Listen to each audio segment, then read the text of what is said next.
They say a soldier never truly disappears, not as long as someone remembers his name. But what if a Marine was erased, declared dead, and forgotten by history? Until one cold night in the mountains, a stranger found him alive. This is not just a story about survival, it's about brotherhood, sacrifice, and the kind of loyalty that doesn't end when the war does. Stay with me, because what happened next will remind you that no soldier is ever truly left behind. And if you believe honor and memory should never fade, follow this channel, leave a comment, and share your thoughts below. The forest was quiet that afternoon, the kind of silence only broken by the crunch of boots on fallen leaves and the cry of distant hawks. Logan Matthews, 41, led his small hiking group through the Northern California mountains. His movements were steady, efficient, the habits of 18 years as a Navy SEAL still flowing through his every step. Though retired, his instincts never dulled. He carried his past like a shadow, checking exits in every room, waking at 3:00 a.m. from dreams he never spoke of. As they climbed toward a ridge, something caught his eye, a patch of disturbed earth, broken branches, and the faint impression of footprints leading off the marked path. He stopped, studying it with the practiced eye of a tracker. "Continue ahead to the viewpoint," he instructed the group. "I'll catch up in 15 minutes. His cousin Mark, visiting from Chicago, frowned. "What's wrong?" "Probably nothing," Logan answered, already moving toward the disturbance. "But I'd rather be sure." He slipped into the undergrowth, moving with the silent precision that had once made him legendary among his SEAL teammates. 50 yards from the trail, he found him, a man collapsed beneath a pine tree, half conscious, his face smudged with dirt, his clothes torn as if he had been wandering for days. Despite the disheveled state, one detail stood out. A faded military cap, still clutched tightly in his hand. Logan knelt, his training taking over. He checked vital signs, weak but steady. The man was dehydrated, exposed to the elements, but not fatally injured. Logan pulled water from his pack, pressing it to the man's lips. Slowly he drank. By the time Logan radioed the group, worry had already spread. "I found someone in distress," he said. "Mark, lead the others back to the trailhead. I'm staying overnight." "You can't," one hiker protested. "He could be dangerous. We should call the Rangers instead." Logan's reply was calm, final. "The nearest ranger station is 4 hours away. Night temperatures will drop below freezing. He won't survive that long." Mark tried one last time. "Logan, this isn't Afghanistan. You don't need to risk yourself for strangers anymore." But Logan's expression was unreadable, his voice steady. "Go back, I'll be fine." As the hikers departed, Logan built a shelter with his emergency kit, lit a small fire, and shared his rations. He draped his thermal blanket around the man, keeping only his thin jacket for himself. Throughout the night, he kept watch, listening, waiting, the forest silence both familiar and heavy. Near dawn, the man stirred, his eyes opening with a flicker of awareness. He studied Logan with surprising clarity, then whispered hoarsely, "You were at Fallujah, weren't you?" Logan stiffened. That was not the kind of question a civilian asked. It was recognition, the kind that only came from someone who had been there too, from one soldier to another. "Get some rest," Logan replied quietly, his voice carrying both command and compassion. "You're not alone anymore." The fire crackled softly between them, and for the first time in years, Logan felt something stir inside him, an echo of the brotherhood he thought he had left behind. The morning sun crept slowly through the trees, its pale light breaking across the cabin walls where Logan had brought the stranger after their slow, halting journey. The man had walked with effort, leaning heavily on Logan's shoulder, but he had refused to be carried. There was pride in his every step, even in exhaustion. Now, sitting on Logan's porch with a steaming cup of coffee, he looked more like a ghost than a man. His hands trembled as he held the mug, his gaze distant, searching. "I should apologize," he rasped, his voice rough with disuse.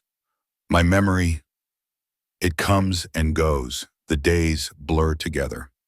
Logan nodded, offering no judgment. He had seen this before in men broken by captivity, by loss, by wars they never truly left. "How long have you been out here?" he asked gently, passing him a protein bar. The man's eyes drifted toward the mountains. "People think I'm dead already."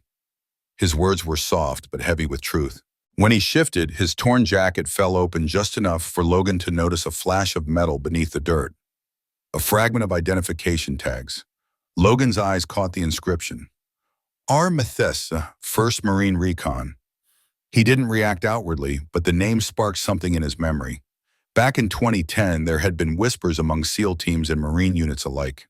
A classified recon mission gone wrong, a team lost in the field, no survivors. Official records claimed they had all been killed in action, but soldiers always hear the unspoken details. Rumors of capture, of one man left behind. That name, Mathis, had been part of those shadows. You need proper medical attention, Logan said carefully, avoiding any mention of what he had just seen. I've got supplies here. It's safer than the woods. Over the next few days, Logan gave him clean clothes, simple meals, and a spare room with a window facing the sunrise. He asked no questions about the man's service, offering only silence and space. Yet Logan's eyes never stopped observing. He saw the stranger's habits, the way he folded borrowed clothes with exact precision, the way he flinched at sudden noises, the way his gaze lingered on the American flag mounted outside the cabin. One morning, Logan stepped onto the porch and caught him mid-motion. The man had straightened instinctively at the sight of the flag, his hand half raised in salute before he stopped himself, confusion clouding his face. At night, Logan heard him shouting in his sleep. On the 4th evening, the cries were louder, filled with raw fear. Logan entered the room carefully. Mathis was tangled in sheets, his eyes open but unseeing, lost in another place, another year. They left me there, Mathis muttered, his voice shaking. The coordinates were wrong. Everyone gone. All of them gone. Logan recognized the grip of a flashback. He kept his voice calm, low, steady. You're safe, he said, repeating it like an anchor. Slowly, awareness returned to Mathis's eyes, shame settling in as the nightmare faded. Sorry, he whispered. Bad night. I've had a few myself, Logan replied simply, his tone carrying the weight of shared experience. The next morning, while Mathis showered, Logan made a single phone call to a trusted former teammate who now worked in the Pentagon. His voice was cautious as he asked, Do you remember Recon Team Echo, deployed in 2010? The silence on the other end stretched long before the answer came. That file's been closed for years, Logan. Officially, all hands lost. Unofficially, there were whispers. One survivor, captured, maybe escaped. Severe PTSD. Memory loss. The brass kept it quiet. A living officer would raise too many questions about a mission that never officially happened. Logan ended the call, the pieces falling into place. This man, this broken, wandering figure on his porch, wasn't just a veteran. He had been a commander, a leader erased from the record because his survival was inconvenient. For a long moment, Logan stared at the forest beyond his cabin. He thought of the night he had found him, the words whispered under the pine tree. You were at Fallujah, weren't you? This wasn't just a man lost in the woods. This was a soldier forgotten by history, left behind not only by his unit, but by the very system he had served. And Logan knew then, with absolute certainty, that bringing him back into the world would not be simple. It would be dangerous for both of them. The quiet of the mountains shattered one morning with the sound of engines. Logan was stoking the fire when the vibrations reached him first. Heavy vehicles moving in a coordinated formation. He stepped out onto the porch, his instincts sharpening as the convoy came into view. 5 olive-drab military transports rolled steadily up his remote access road. They stopped in a perfect semicircle before his cabin, their engines shutting down in unison. From the lead vehicle stepped a Marine officer in full-dress uniform, silver oak leaves gleaming on his collar. Behind him came a security detail, a medical team, and several men in dark suits who carried the weight of government secrecy in their eyes. The officer approached with military precision. Mr. Matthews, I am Lieutenant Colonel James Harrington, United States Marine Corps. We're here regarding the GPS transponder signal that activated 3 days ago. A signal belonging to someone once considered a legend. Someone we believe you've been sheltering. Logan's posture was calm, unreadable. I found a hiker in distress. I brought him to safety. That's all. One of the suited men stepped forward, His voice was clipped, official. Mr. Matthews, that hiker is Lieutenant Colonel Robert Mathis, commanding officer of Recon Team Echo, officially listed as killed in action in 2010. At that moment, Mathis himself appeared in the cabin doorway. His frame was tense, his eyes wary as they flicked between uniforms and suits. Logan's voice was steady, deliberately neutral. Then perhaps you should be speaking with him. All eyes turned. Harrington took a measured step forward, then snapped a perfect salute. His voice carried across the clearing. Welcome home, Colonel.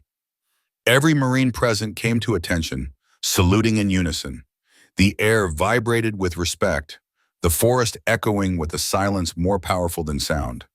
Mathis froze, confusion written across his face. His hand twitched at his side, muscle memory tugging against warrior years of disorientation. Slowly, shakily, he returned the salute. From the formation, a young Marine stepped forward. He couldn't have been more than 25. His voice trembled with emotion. Colonel Matthias, I'm Corporal David Jensen. My father was Staff Sergeant William Jensen, the last man you pulled from the wreckage before the secondary explosion. He told me how you carried him through enemy fire when his legs were shattered. He never stopped telling that story. Mathis's expression shifted. Recognition flickered, fragile but real. Your father, he carried a picture of you in his helmet, he said slowly, as if retrieving the words from the fog of years. Tears filled the young Marine's eyes. Yes, sir. That was me. I was 10 years old. The moment hung in the air, binding past and present in a single thread of memory. The medical officer stepped forward then, his voice professional but reverent.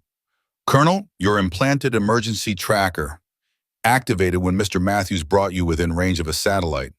We've been searching for you for a very long time. Searching? Mathis asked, disbelief heavy in the word. Yes, sir, Harrington replied firmly. Officially, the mission ended. But unofficially, a team never stopped looking. You were never forgotten. The officials explained that he would be transported to Walter Reed for treatment, medical care for his weakened condition, therapy for trauma-induced memory loss, and full restoration of his service record. His medals would be reinstated. His sacrifice would finally be acknowledged. Logan remained silent through it all, a steady presence on his porch.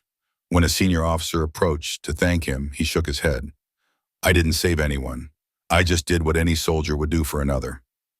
Before leaving, Mathis stepped closer to Logan, his back a little straighter now, the faint glimmer of command returning to his eyes. They tell me I've been wandering for years, that I escaped a prison camp but couldn't remember who I was. Just that I wasn't supposed to trust anyone in uniform. You could have turned me in. You didn't. Logan met his gaze. You were a soldier in need. That's all I needed to know.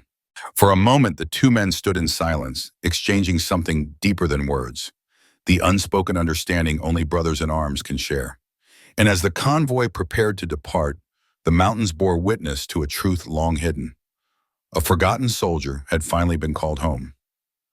A week after the convoy departed, Logan received an envelope marked with the seal of the United States Marine Corps.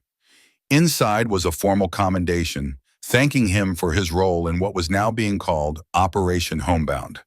The letter acknowledged his part in returning Colonel Robert Matthias to safety after 13 years of silence. Logan read it once quietly, then slipped the paper into the drawer of his desk. Recognition had never been his reason. He had done what he believed any soldier would do, stand by a brother in need. 3 days later, at precisely 0700 hours, the rumble of engines once again broke the stillness of the mountains. Logan rose from his chair, instinct guiding him to the window. What he saw made him pause. It wasn't a convoy of officials this time. No brass, no clipped voices, no government suits. Instead, a long line of Marines in dress blues filed silently along his dirt driveway. There were no commands shouted, no orders barked. They moved shoulder to shoulder, in perfect formation, their boots pressing softly into the earth. One by one, each Marine approached the steps of Logan's cabin. Each carried a small American flag. Each stopped, planted it into the ground, rendered a solemn salute, then stepped back into line. The air filled with the sound of silence. No speeches, no explanations, only the quiet dignity of ritual.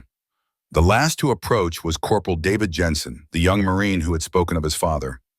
Instead of just a flag, he placed something more, a framed photograph. It showed his father, Staff Sergeant William Jensen, standing beside Colonel Matthews somewhere in the desert, both men dusty and worn, but alive. Jensen set the frame carefully against the step, saluted, and rejoined the formation. From his window, Logan watched. For the first time in years, a genuine smile spread across his face, reaching his eyes. The weight he carried, the isolation, the nightmares, the ghosts seemed lighter. When the last flag was planted, the Marines turned as one and marched silently back down the mountain road. They left behind a pathway of stars and stripes leading to Logan's door. Each flag a wordless acknowledgement. We remember. We do not forget. That evening, as the sun dipped behind the peaks and painted the mountains in amber and gold, Logan sat on his porch. The flags rippled softly in the breeze, their shadows long against the earth. His phone rang, a secure line few possessed. It was his Pentagon contact. He remembered the rest today, the voice said. The mission, the names, even his captors. The doctors say it's remarkable. Logan's answer was simple, steady. He's a Marine. Remarkable is standard issue. As the last light faded, Logan looked at the flags, each one a reminder of sacrifice, loyalty, and a bond that time and silence could never erase. Some soldiers come home in parades with bands and speeches. Others return in quiet through the actions of a brother who refuses to walk away. That night, Logan understood. Some wars never truly end, but neither does the brotherhood forged within them. And sometimes a forgotten soldier is carried home not by official records, but by the unspoken promise that no one is ever left behind.